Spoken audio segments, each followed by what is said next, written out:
In this video, we're going to learn how to work out missing angles using trigonometry. But first, let's have some practice again at what we've been doing. So please have a go at finding the missing sides x and y of these right angle triangles. And when you're ready for the answers, press play. Okay, let's go through these. So first of all, let's label our triangle. So we have the hypotenuse, opposite is blank here, and then the adjacent. To work out the, well, let's write down SOHCAHTOA first of all. So SOHCAHTOA. Now we have the hypotenuse and we want the adjacent, so I need to use cosine. Cosine of 50 is the adjacent, which is x, over the hypotenuse, which is 28. To get x on its own, I'm going to multiply both sides by 28 because I'm currently dividing by it. So I have x equals 28 times cos 50, which is going to be 28 cos 50, 17.998, so we'll say 18.00 centimeters. And for the second one, we have the hypotenuse, we want the hypotenuse even, and we have the adjacent. So again, we use cosine, but this time cos of 65 is the adjacent, which is 2, over the hypotenuse, which is y. To get y on its own, there's two steps. I multiply both sides by y, so I have y cos 65 equals 2, and now I need to divide both sides by cos 65. So y is equal to 2 over cos 65. So let's just quickly go through that. If I just get my calculator here. So we can either use the fraction button, 2 over cos 65, or you could do 2 divided by cos 65, giving you an answer of 4.73, and in this case it's meters. Now let's have a look at finding some missing angles. We start off in exactly the same way, so let's write down less is more. So first let's label the triangle. By the way, the right angle should be there. So we have hypotenuse, opposite. It doesn't matter that we don't know the angle, it's still the angle we're interested in. And obviously this is the adjacent. Now to work out the angle alpha, we start off the same way. We look at what we have and what we want to select which ratio we use. Now we have the hypotenuse and we have the opposite, so that means we need to use sine. But what we do this time is we actually want to find sine. So this is the same as what we did in the first lesson on trigonometry.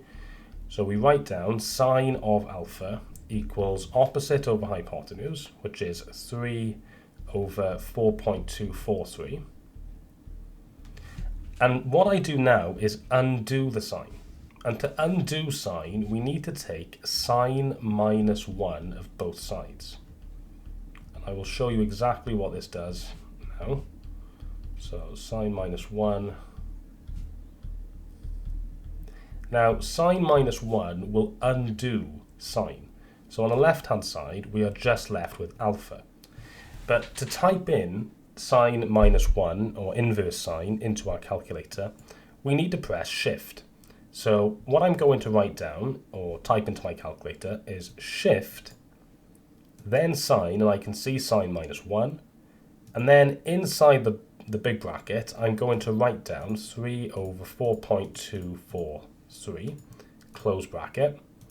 And this should give me alpha. And indeed it does. I get alpha as 44.995. So I'm going to say alpha is 45.00 degrees. And just to check this, if you write down 3 over 4.243 SD, that's about 0.707. Now, if I write down sine of 45, we get 0.707. So we can see that this is correct. Let's have a look at another example. So in this right angle triangle, we want angle theta. We label the triangle in the same way, hypotenuse, opposite, and adjacent. We write down our ratios, so we select, so TOA. We have the adjacent and the hypotenuse, so that means we need to use cosine. So I'm going to write down cosine of theta is equal to the adjacent, which is 2 over the hypotenuse, 5.385. To get rid of cosine, or to undo cosine, I need to take cos minus 1.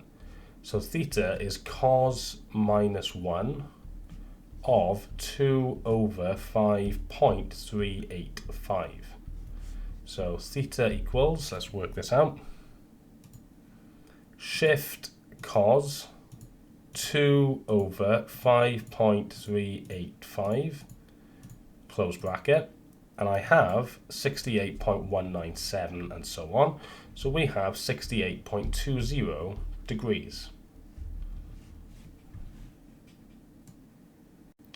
Finally, let's have a look at finding missing angle theta. So let's label a triangle. So we have hypotenuse, we have the opposite, and we have the adjacent. So once again, let's get our ratios. So TOA. Right, we have the adjacent, we have the opposite. So that means we need to use tan. So I'm going to write down tan, again, a bit neater. Right, tan of theta equals opposite, which is 5, over the adjacent, which is also 5. So we have tan theta is 1. To get theta on its own, we need to do inverse tan. So theta is inverse tan of 1. And to put that into my calculator, I just press shift tan 1. And that gives me exactly 45 degrees. Which, when you think about it, is sensible, because this is a triangle where the base is exactly the same as the height. So the angle needs to be 45. There's no other way it makes sense. Here are some questions for you to try. I'd like you to work out angles A through F, giving your answers to 2 decimal places. Please pause the video and have a go now, and when you're ready for the answers, press play. Here are the answers.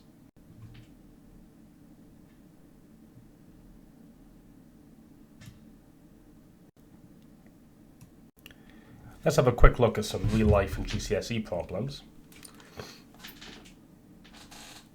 So in this first question, as cars drive up a ramp at a multi-storey, they go up by 2 meters vertically. The length of the ramp is 10 meters. And we want to find the angle between the ramp and the horizontal. So remember, horizontal means left and right. So we're looking at this angle here, which I can call theta. If you'd like a challenge, have a go at this question yourself. Otherwise, I'll just go to the answer now. So we can label this triangle. So we can see that we have theta, we have opposite equal to 2, we have hypotenuse equal to 10, and we do not know the adjacent. We want to find the angle theta, so we have the opposite and hypotenuse, so we're going to use sine. So I would write down sine of theta equals opposite, which is 2 over hypotenuse, which is 10. To get theta on its own, I need to do inverse sine. So theta is sine minus 1 of 2 over 10. And if I do that on my calculator, I get 11.54 degrees.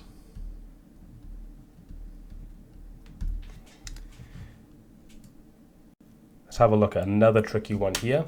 So the diagram shows a cross-section of the roof of a building, with the base BCD being horizontal and AC representing a vertical support. We want to work out the size of the angle the roof AD, so this here, makes with the horizontal. So again, we want this angle here, theta. Pause the video now if you'd like to have a go, otherwise I'll start going through the answer. Now, if we look at the triangle on the right, ACD, we can see we only know the adjacent, so there's not enough information there to work out theta. We would also either need the hypotenuse AD or we would need the opposite AC. But if we look at the triangle on the left, which shares AC, I could use Pythagoras' theorem to work out AC. AC is one of the smaller sides of a right-angle triangle, ABC. So I could write down that if I label the sides of that triangle A, B, and C as normal, A squared plus B squared is going to be C squared. So A is 6.3, so 6.3 squared plus AC squared is equal to 8.2 squared. To get AC squared, I could subtract 6.3 squared from both sides. So to get AC, we have the square root of 8.2 squared take away 6.3 squared. So to get AC, if I just put that in, 2 squared take away 6.3 squared, we end up with 5.25 centimeters. So now we know what the opposite of the triangle ACD is. So we can work out theta by using opposite and adjacent. So we use tan, and I can write down tan theta is equal to opposite, which is 5.25, over the adjacent, which is 10.6. And then I can work out theta by doing tan minus 1 of both sides.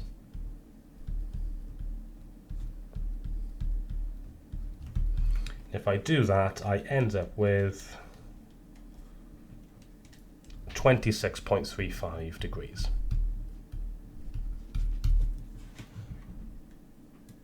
Here's one last question for you to try.